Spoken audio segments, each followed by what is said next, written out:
Day after day after day, GameStop continues to trade with very low volume.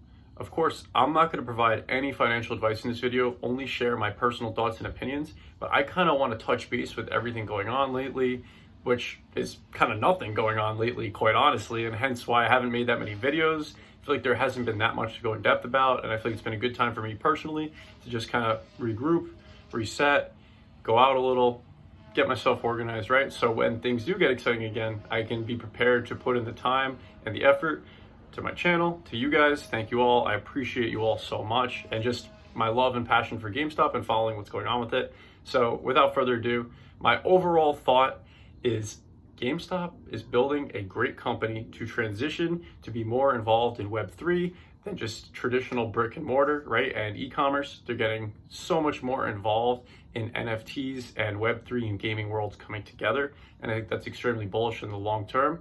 But beyond all of that, and why honestly a lot of individuals do hold, is you have a heavily shorted stock that's just been endlessly shorted, right? And again, I want to be very clear, this is a conclusion I've made for myself. Go make this conclusion on your own. You should never blindly just take that information from anybody. You should go do your own due diligence and think, there's way too many shares than exist here, right? Or, these people are crazy. What are they talking about? There's no MOS. You can decide which side you're on, right? But I've done my research and I know how I personally feel. So go decide how you personally feel. But ultimately, what I'm saying is you have a company that's transitioning and a lot of passionate people behind it that are utilizing the products. I know whenever I can, I'm shopping GameStop first. I'm trying out things GameStop's launching in terms of their NFT marketplace games. Not even like marketplace games yet. Like, for example, we have Gods Unchained. I would have never tried that game if it wasn't for GameStop onboarding Immutable X games, right? And the Power Up Rewards members giveaway of the cards. So pretty exciting stuff. And just people like me and yourself, most likely watching this video, have passion behind the brand or are willing to utilize the products. And that's a bullish thing in itself. But with all of that, you have a heavily shorted stock underneath. So again, I'm just giving you like an overview of things.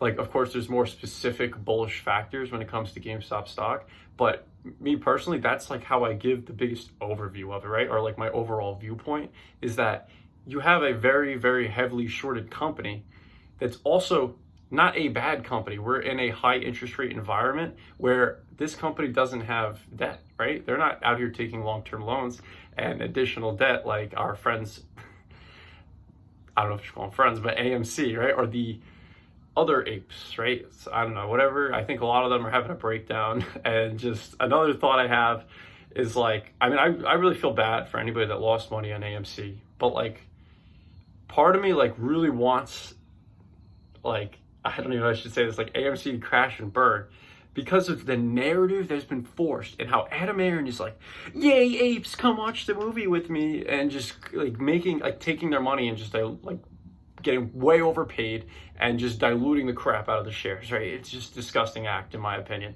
That's number one.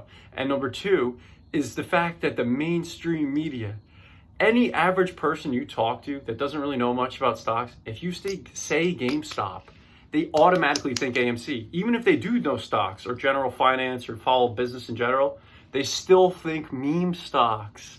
It's still in their head, meme stocks. Oh, AMC, GME, they're both the same.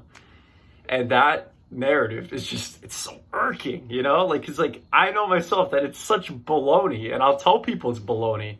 But they're like, oh, but I heard like so-and-so said this about AMC, or oh, this is the next GME. And I'm like, but you're missing the bigger picture here of what's really going on and what's been going on this whole time and just been accumulating. And it's just this massive problem. And seeing the Jon Stewart thing with Gary Gensler honestly seemed, I only watched part of it and listened to part of it rather.